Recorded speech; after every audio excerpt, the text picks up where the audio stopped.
Bite-Sized and Bossy, rising up the ranks, handing out encouragement, deposits in their banks. Inspiration coming at you like a river flowing. Women paving paths, look at them going.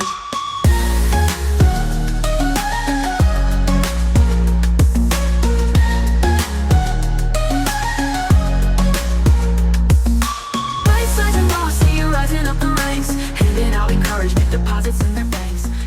All right, welcome. I'm Erin. And I'm Tammy. And I'm Chrissy. And this is Bite-Sized Bite-Sized and Bossy. Bossy. Terrible. Better We in just have to be person. live to make it work. That's what has to happen. We're going to record these all live at all the conferences from now on. Well, we are excited today because we have an amazing guest. Our guest is well-renowned. Lots of people already know her. There are very, very few that actually don't know her. But Jackie, you are here to join us today, and we would love for folks that don't know you at home, which are very few, to tell us a little bit about yourself. Well, let's give her a last name too, Jackie Woodward. Yes, Woodward. Absolutely. Well, thank you all. This is quite an audience to be a part of. And it's just great to have a chance to spend some time with you all. Women's leadership is one of my big passion points. And so to be with these three amazing women is pretty cool. I consider myself in really good company. I'm Jackie Woodward. I've spent most of my career in food and beverage, consumer packaged goods, alcohol, beverage, restaurants and retail. I even did an e-commerce startup at one point about 20 years ago. We can talk about that if we have time. And so I left corporate America about 18 months ago. I'm now consulting and executive coaching. And I'm doing that. I call my business Brand Culture Grow. And the reason for that is because I believe that strong brands and strong cultures are what lead to growth. Mm-hmm. And so I think, strong brands can grow, but strong brands with a strong culture can make it to the moon. And so I'm consulting with brands on how to get to growth, how to build those strong brands and strong cultures. Yeah. And I'm also having a ball coaching many women, women in particular, in the food service industry, as well as across multiple verticals, to unlock their potential and make them the best that they can be. So I like to say Brand Culture Grow is I transform businesses and people for growth, and caring is my currency. Oh, I love that. Oh, I love that. Jackie, yeah. I think I had the good fortune of meeting you when Sergio and you worked together at Bojangles. So I've known Jackie for a little bit, and we're getting to know each other better over time. But one of the things that stood out to me about your background, and I'd love for you to share it with the audience, is that you know a little something about brands because you started your career with McDonald's, right? I actually started my career at an agency. I worked for a couple of different agencies on the McDonald's business. And then my first corporate role, was with McDonald's. I was there all told in a couple of different stints for 15 years, 22 years counting agency time. And I worked both globally and domestically. I did everything from run the Global Disney Alliance from 1996 to 2006, which meant hundreds of Happy Meals a year in the world. I did 8 Olympics and 4 World Cups for McDonald's because I ran their global sports operation. And I was a part of the team. Most notably, a high point of my career is that I was a part of the team that launched I'm Loving It in 2003 as a part of the McDonald's turnaround. To be fair, I was also involved in McDonald's. I had multiple birthday parties there where we stacked Big Macs, and Ronald McDonald came out and hung out with my friends and I. So I feel like I mean, it's almost the same. Thank you for your business. Then when I left McDonald's, so turnarounds and transformations have become a part of who I am. Like I said, I transform businesses and people for growth. And I really learned that about myself as a part of the 2003 launch of I'm Loving It. Turnarounds, transformations are hard work, but I love that kind of work. And unlocking the potential of what change management can really do for a business is truly an exhilarating feeling when you get it right. It's hard work, but it's worth it. And ever since then, that's what I've been doing. So I joined Miller and then became Miller Coors. So I got 2 for the price of 1. In 2006, when Miller Wait, did you live in Wisconsin?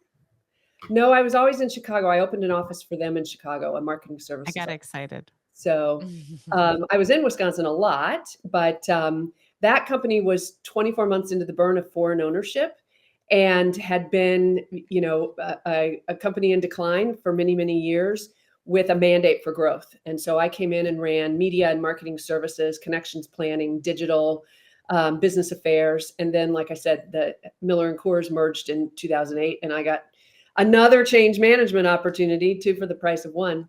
I joined General Mills in 2014 to run global media there, as well as other marketing services arms, such as incentives and partnerships, agency relationships. And then I had my first chief marketing officer role at Krispy Kreme from 2016 to 2018. That company was going private, had been publicly held, and had a successful comeback, but now it was really time to pour on the gas from a relevance perspective. And going private was a big cultural change too. Mm-hmm.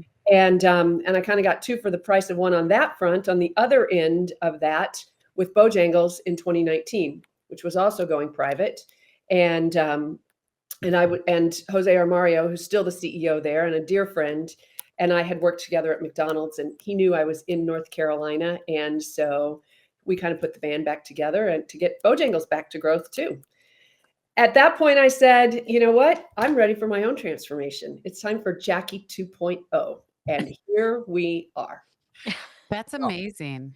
Yeah, what is Jackie 2.0? What is Jackie doing now that's different from the bulk of your career? Well, I like to say, Tammy, that actually, honestly, I get bored easily. And so what I'm doing is transforming brands and people for growth. And then I get, once those transformations are starting to happen, then I get to go away and do another one. In fact, I got the day one of my new business in October of last year. I got an email from one of the wonderful executive search people who exist in our marketing industry. And the headline was, or the subject matter was, "Do you have one more in you?" And he wrote a long email. This is perfect for you, Jackie. I really want you to consider this. He was right.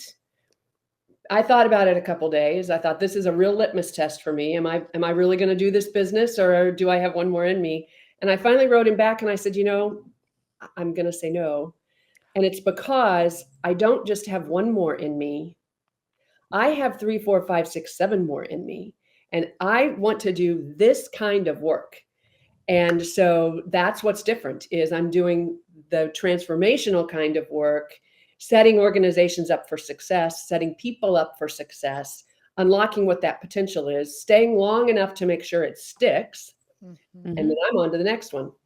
It's kind of like you spent your time in your career really giving to these big, gigantic organizations, because you haven't worked anywhere small that I can see or that you're sharing with us. But now you're giving back.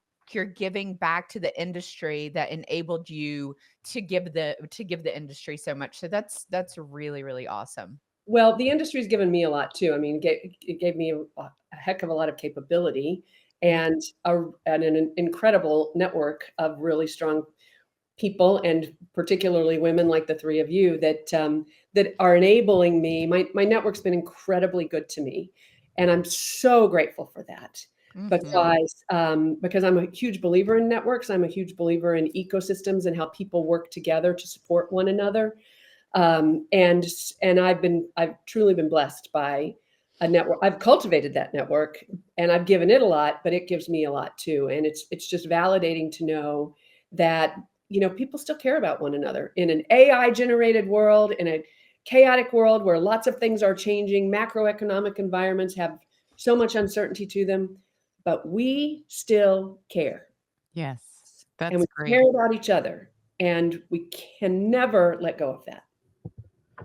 Agreed. We absolutely care. And I think, Jackie, your story is unbelievable.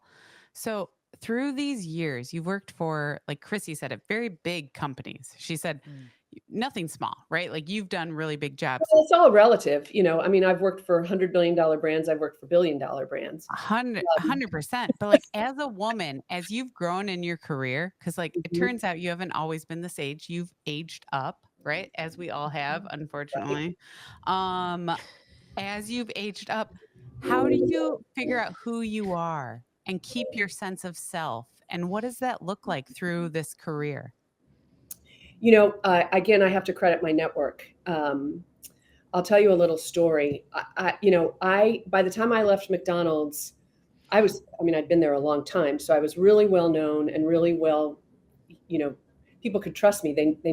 We all worked together for so long, so coming into Miller was really the first time, and I was 45 years old. So first time at 45 that anybody had ever asked me this question.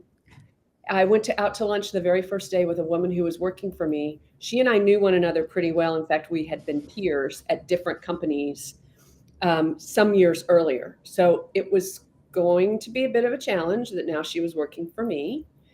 And it was. And so we went out to lunch the very first day, and she said, "So how do you want to work together?" I didn't have an answer. No. Nobody had ever asked me that at McDonald's. People, we all were there for so long at that time. I've been gone a long time. I don't know what it's like now, but at that time we all worked together for so long. I had the same boss for 15 years. We never had to talk about how we worked together. We just did it. And so I must have kind of looked at her, because she went on to say, what emails do you want to be copied on? What meetings do you want to be a part of? What she was really asking me, because we had been peers at individual companies before. What she was really asking me was, how much autonomy are you going to let me have? Yeah. Mm-hmm. But that wasn't how the questions came out. I realize that now, but the questions came out as very tactical kinds of, just work style kinds of things. What do you want from me? Yeah. And so I had to think about that a little bit. I didn't do a very good job, honestly. And then when Miller and Coors came together just 2 years later, Leo Kiley, who was the first CEO of that business, he had come from the Coors side, and he had put businesses together before, an incredibly distinguished career, and a super, wicked smart, but also just a very super individual. And he was quite intentional about how these two companies came together. So we did all kinds of, I might call them team building, but they were much more rich than that. They were more self-awareness building in some ways, and executive development in order to get everybody on the same page. There was a guy who was a part of the organizational development team at that time who really helped me. He's still in my network. I just talked to him 2 weeks ago. He's a coach now too. We give each other business. That's when awesome. We find it, that maybe somebody's better suited for one or the other of us. And so by that time, I was starting to think about it, and I thought, so somebody said, or he said to me one day, "How would you describe yourself?" And I was like, well, I think I care about my people. I think I'm approachable. I think I help people solve problems. And he goes, "Jackie, you're approachable?" Ooh. And I said, "Well, yeah, what do you mean?" And he said, your people are scared to death of you. Oh, you walk in that door every day on a mission. Like, you walk in the door and you got to get to the office. Oh, wait, hold on a second. I feel like this would be me. I want to, same. I'm like so relating to this, but like, why as females are we viewed scary or intimidating when we're on a mission, when we have a job to do and we want to get shit done? Why is that scary? Because I was portraying intensity. I was portraying intensity and a lack. So, as he said to me, this is why I say a lot of other people, he really helped me. I have to give him all the credit. He really helped me unlock myself and help me understand that when I walk in the door every day, I need to stop and take a breath and say good. How about saying good morning, Jackie? How about being approachable like that? Honestly, you all, it changed everything for me. It really did. Not just because it did make me approachable, but because it also really made me start thinking about who I am how I show up, what are my values, what matters to me, and how do I help other people through that. And so since then, that's been a lot of who I am as I've come to each team, because I've done 3 or 4 more teams since that time. I'm really intentional about, I have a little deck, Jackie on marketing. Here's what I believe. Here's why I believe it. Here's what I think good marketers do and are. Here's my expectations of you, and here's my expectations of myself. I just put it out there, and it creates a level of dialogue and thinking and self-reflection for everyone. And I think that's how leaders lead, is we have to do it ourselves in order to be able to Absolutely inspire others. Yeah, that story really resonates with me, because I think just to sort of be vulnerable for a moment, when I show up, sometimes I can be aggressive or What? No way. No one knew that. No, that's news. Yeah, people tell me they're scared of you, and I'm like, why? You're scary. Apparently You I are am scary. scary. And so, Jackie, I have been doing some coaching with someone in the industry, and they are basically have said the same thing, and I'm sort of working through how to deal with that. Yeah, all of these things are good learnings. And, Chrissy, why do we get tagged with that? Actually, frankly, I deserved it. I really did. When I reflected on how I walked in the door every day, I deserved it. And so that instance, I think there are other things where women do get painted in certain ways, but in that particular story, I deserved it. Wow. I really did. Well, yeah, Well, we that's think we're getting awesome. something done, right? Like, we're like, I have shit to do. I am busy. I don't have time for this. And I find myself saying that to people, and I realize I must sound like an asshole. But also we have to overcompensate sometimes too, to sit at that table, right? Like, we've been taught that we have to overcompensate, that we have to show people that we are busy and we are strong to even get a seat at that table. Yes, and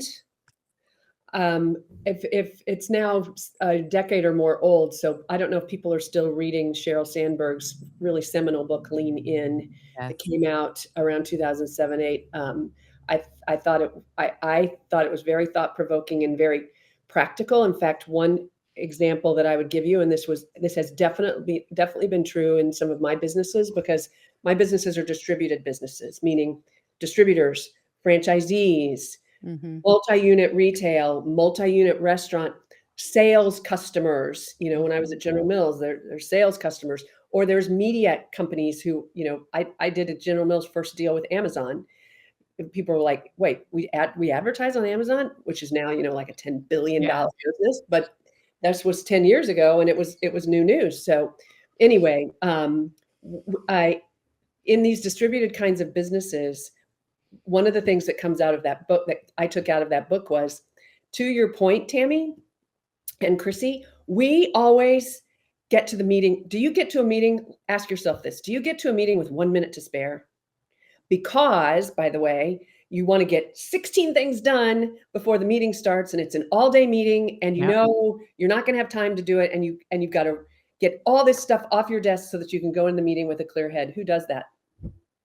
All of us. You know what the men are doing?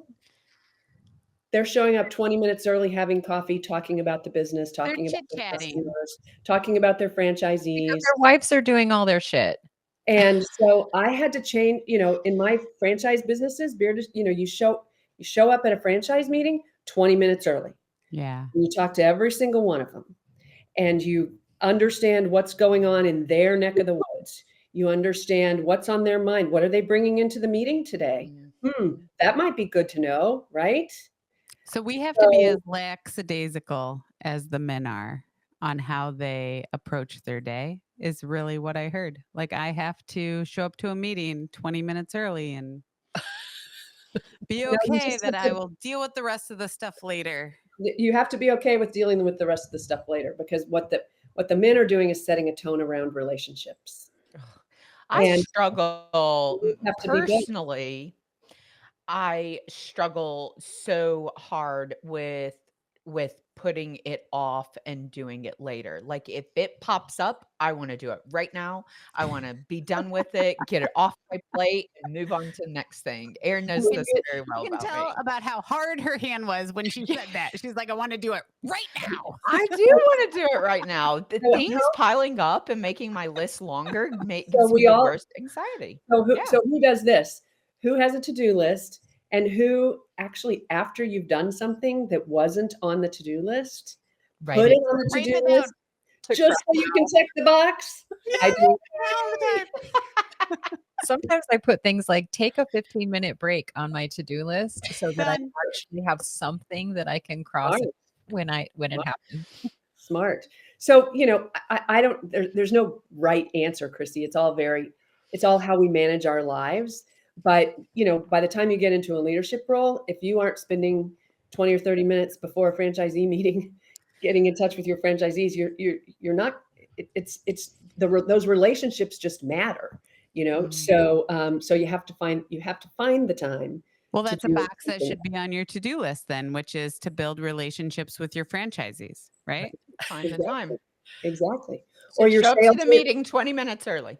or your sales organization or your leadership team or, whoever it is. And so that came out, that was one of the things that I took out of Sheryl Sandberg's book that has really worked for me, because I think as a result, I'm just a more effective leader because I have those kinds of informal relationships with my constituents, not just, the presentations and the meetings and that kind of thing. Well, Jackie, we sometimes, and at Whirl, and I know it came up a bit, as gals, as women, we should talk about that, but as women, and we're bitching about things that are sort of disadvantages we might have, but you have been in the business for a long time. So I would love to hear your perspective on how things have changed. Like we might think that like, oh, this is so terrible. I know I have been asked to clean a number of conference rooms after meetings. No. Because I'm female. But I imagine that previously it was probably even worse. And so I'd love to just hear your perspective on how things have changed and sort of, are we heading in the right direction? Well, I think things change and then they don't, and then they do and then they don't. I mean, I don't think there's an all-in-one solution here. First of all, I think it's personal.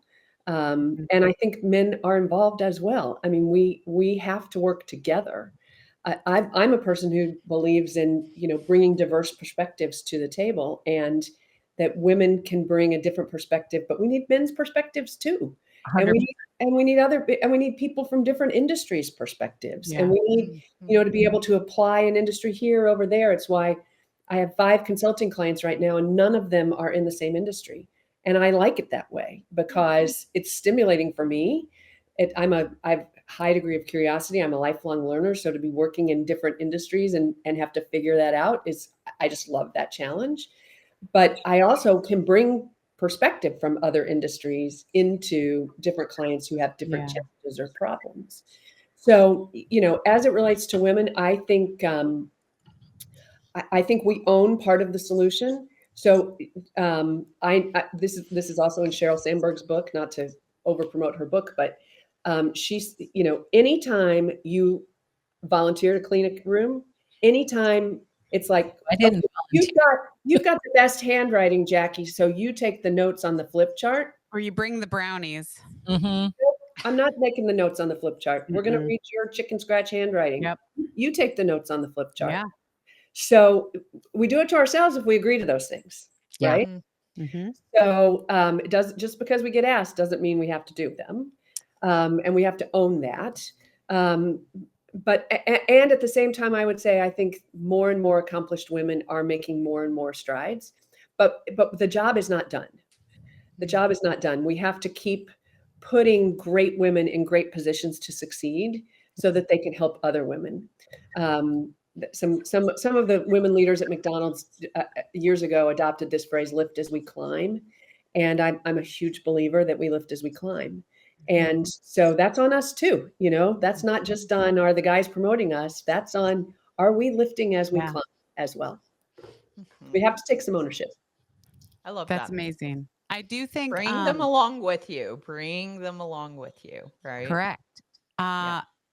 So when you think about, like, I assume, Jackie, you had a family through all of this, through your career, and you'll have to tell us about your family, but also like friendships and what that looks like and how your circle grew, or hobbies. What did that look like? Because as executive women, we often find that we look inward sometimes and went, oh, we focused on our career. Where's everything else? So how do you handle that? Well, for starters, I've been married to my husband for 37 years. So Wow.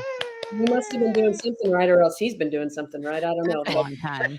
He is incredibly patient, incredibly patient, and has been awfully supportive. He's moved with me.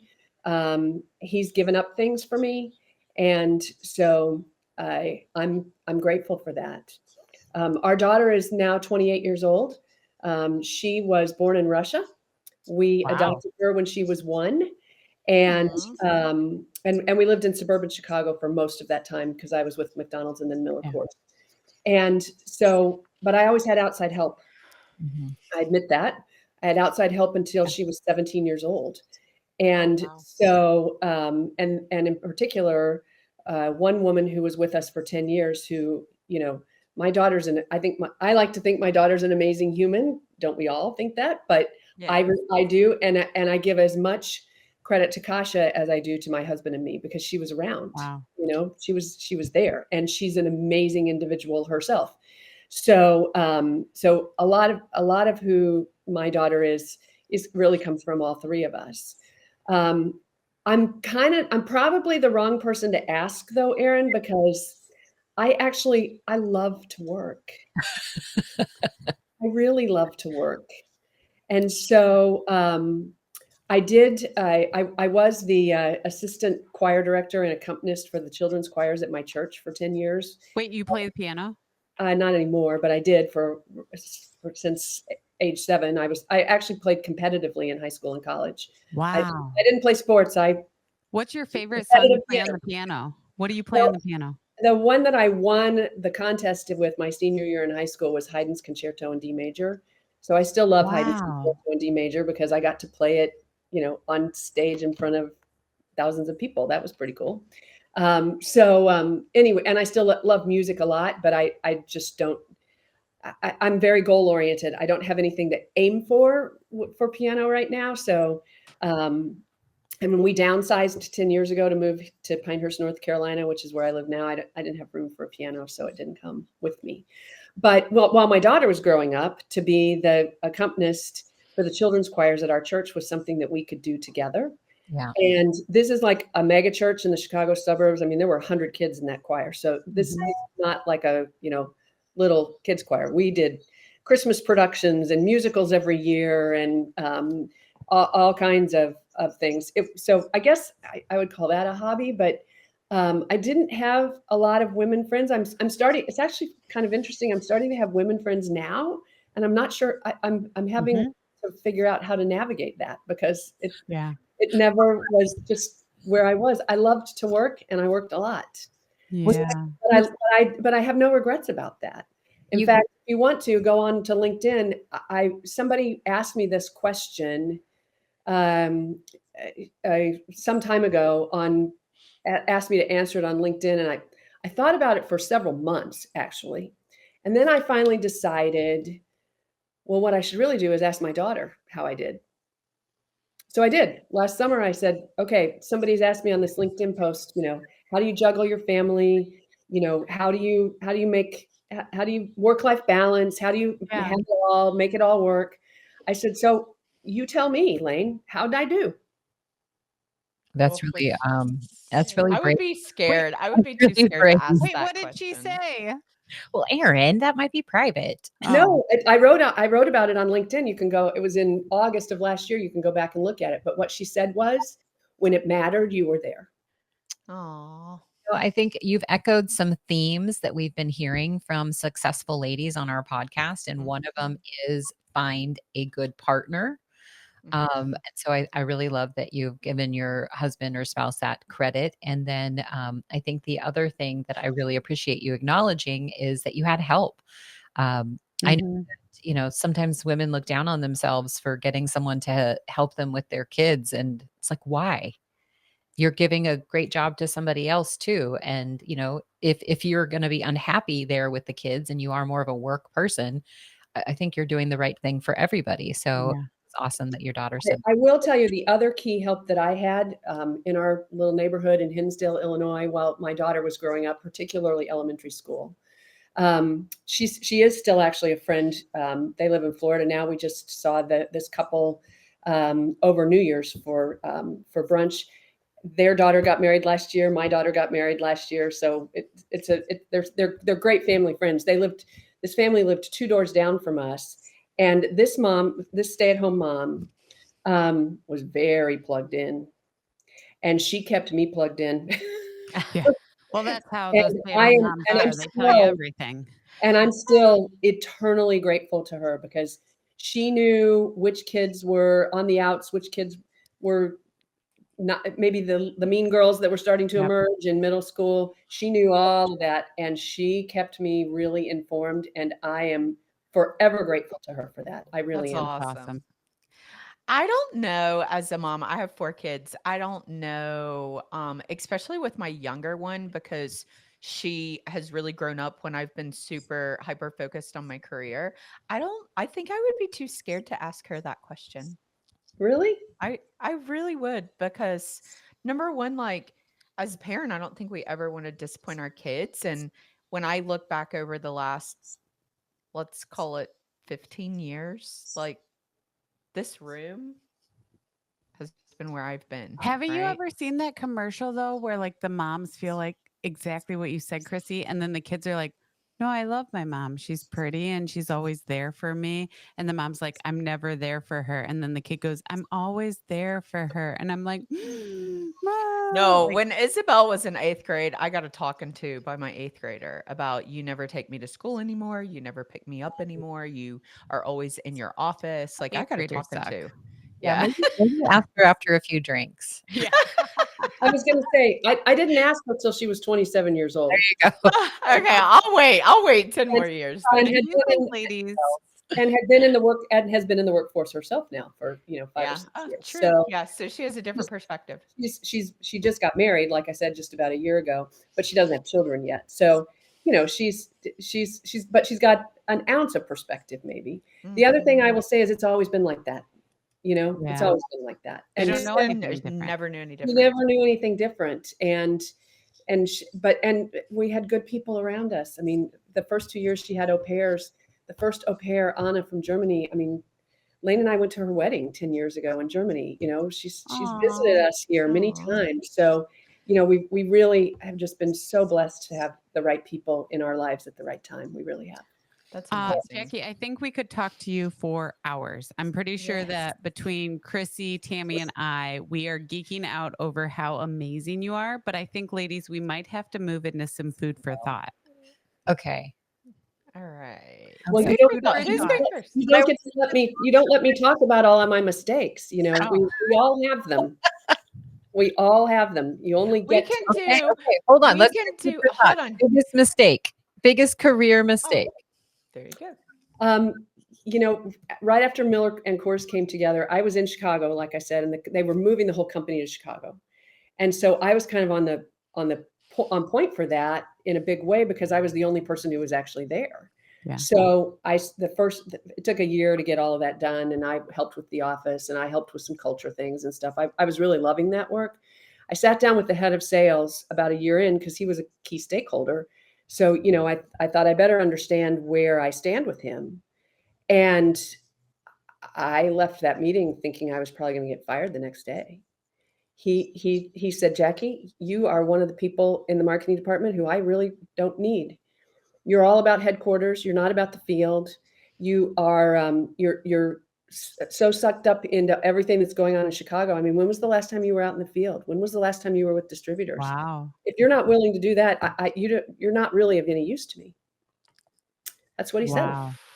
How is that your Wow. mistake though? And so it was my mistake because he was right. Okay, gotcha. And I did not have that perspective. But I changed it. I turned it around. In fact, 3 years later, he asked me to be a part of his team. Thank God he was honest with you. Yeah. Right. So that one stuck with me. Trust me. That one stuck with me. And it's why, by the way, because like I said, I've been in distributed businesses. So, when I first joined Krispy Kreme and Bojangles, the first thing I did was go on the road. Spend time with there are 8 members of the Franchise Advisory Council for Bojangles. In the first 60 days, I visited every single one of them. That's awesome. That's plus really doing a bunch of brand work. But, that level of influence, credibility, relationships in a distributed business, I mean, you can't get anything done without it. Okay, who's next? Erin, Chrissy, food for thought. Chrissy, you go. Okay. Jackie, what is your favorite guilty pleasure? I'm sure you have a couple, but what is your favorite? I'm a Scotch drinker. Nice. Wow. What's your favorite Scotch? Doers. Oh, dears. Okay, my husband's a big Scotch drinker. Except I'm not guilty. I don't feel guilty about it. So maybe that's the whole thing. Also the first woman who announces that her guilty pleasure is alcohol. Well, that's because they're not asking us. I can't wait till we ask somebody and they say smoking a cigar. I think that'd be really good. I am kind of known for that, by the way. It's kind of funny when I have a group of women, about a dozen of us. I got this group together from various places that I've worked. About 4 years ago, we're going to do our 5th retreat in a month. Once a year, we get together for a weekend, that's fun. and so it's delivered far beyond my expectations. Yeah. It's a heart project for me, and they are all amazing, and they are now amazing with each other. And it's so great to see them grow. Anyway, the first year they didn't all know one another. So we put a little book together in one of the store with their bios and stuff. And one of the things was tell a favorite Jackie story. And almost all of them had to do with Scotch. So That's I awesome. love that. That is awesome. All right, Erin, up next. What's your favorite restaurant that isn't one that you've worked for? Oh, goodness. Well, I live in Little Pinehurst, North Carolina. So, but there is a restaurant here. We just had takeout from it last night called Lisi, Lisi. It's a little homegrown Italian place. Mickey and Jimmy run the place. They live down the street from us. The pasta is amazing. And they are thriving in this community, which you just love to see. Individual entrepreneurs, just hardworking. Jimmy's in the kitchen every night, and they've since expanded to an Italian market. They opened Augie's, a bar, and that's named after his father. Lisi is named after his aunt, and so I love it because I love the food and because it's our go-to place for takeout. But I also love the story. Yeah, I love restaurants that have stories. mm-hmm. Yep, And, every restaurant I've worked, Bojangles has a founder story. Krispy Kreme has a founder story. McDonald's has a founder story. I love restaurants with good stories. That's awesome. That's awesome. And I hate that we have ran out of time, and maybe we need to do a part 2 with Jackie because she has so much to say, and it's really incredible. I would love to talk about your life at Pinehurst because I'm in South Carolina, so I'm not terribly far from you. And Right. the Carolinas hold Pinehurst very dear, kind of like Augusta. Yeah. But Pinehurst. Yes. Yeah. Is there a crazy golf tournament there that we don't know about with colored jackets? Probably Not with colored jackets, but there are lots of great golf The tournaments. Augusta ones are green. I don't follow golf. Yeah. The USGA has now put its second headquarters here. The Golf Hall of Fame is here. Last year, the US Open was here. Yep. It will be back, both the men's and women's, in 2029. So Pinehurst was founded as a golf community. It's changing rapidly because Fort Bragg is, literally, I could walk onto Fort Bragg from my office right here today in about 15 minutes. And so, and lots of people are moving to the Carolinas, right, Chrissy? So for better or for worse. So it's changing a lot, but it really has a very strong recreational foundation, golf and equestrian. And my daughter still shows horses competitively. So wow. My husband plays golf. My daughter plays golf and rides horses. My son-in-law plays golf. So I don't, because I Drink didn't scotch. mention- Drink scotch. or did we mention that I like to work? Well, Jackie, as we're wrapping up today, I did hope to tell one story, but maybe we can sort of get it through with the closeout. So we always ask our guests, if people want to get a hold of you, if they're interested in some of your coaching. I referred a good girlfriend to Jackie recently. Will also remain nameless to protect the innocent. And she's a newly appointed CMO and was looking for some support in terms of like learning how to present to the board and being more comfortable with numbers. And I said, I know the perfect person. And so facilitated the introduction, and these two are off doing their thing. So if somebody else wanted to get a hold of you and was interested in employing some of your coaching services, how would they do that? The best place to find me is on LinkedIn. Okay.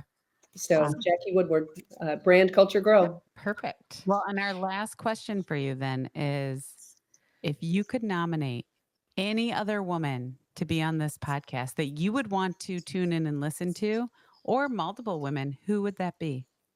Well, my women of W3, the dozen I was just talking about, you would love all of them.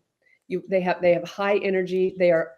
One of them is an entrepreneur who's going to sell $5 Give us million. their names. What are their names? Ashley Selman, who's the founder of Haywell. Okay. Sarah Ross, who's the founder of a Italian seltzer called Bravazzi. Amy Halford, who's Chief Marketing Officer of Thrivent, a veterinary franchise practice. Mm-hmm. Megan Hughes Allison, who's president of Underdog Sports Marketing, a sports marketing agency. Mm-hmm. Stevie Benjamin, who's Chief Strategy Officer for a group called AIM Productions. Who am I missing? Elizabeth Laughlin, who recently left Daily Harvest as Chief Revenue Officer. Jill Benedict, who works for a brand consultancy in New York and London. And Colleen Quinn, who in her mid-30s has opened a brewery with her brother in Durham, her own business, and is killing it. Nice. And other than Meredith Starkey-Schultz, who's currently in Germany because she got married at the age of 45 to a military guy, and she's living in Stuttgart now, former Chief Marketing Officer of the Carolina Panthers and head of sports and entertainment at T-Mobile. All just amazing, amazing people. I'll be honest, if you left anyone out, they're going to be pissed. So I hope that you have, and whoever it is that she left out, I'm sorry. Oh, I did. You. Joan Coletta, who's currently Chief Strategy Officer at Starcom. There we go. Well, we would love to have any and all of them on our podcast. I hope you've enjoyed our time with us. We've enjoyed our time a lot with you. And anyone who's listened to Bite-Sized and Bossy, as my child says, like, share, subscribe, all the things, and we're going to slay today, right? It's not cool anymore. We can't say slay the day, my teenager says, but that's what I thought was cool this morning. We slayed the day, and it's Friday. So happy Friday, Jackie. Thank you for joining us. Thank you for being here. Thank you for being here. You're welcome. Bite-Sized and Bossy, rising up the ranks, handing out encouragement, deposits in their banks. Inspiration coming at you like a river flowing. Women paving paths, got them going.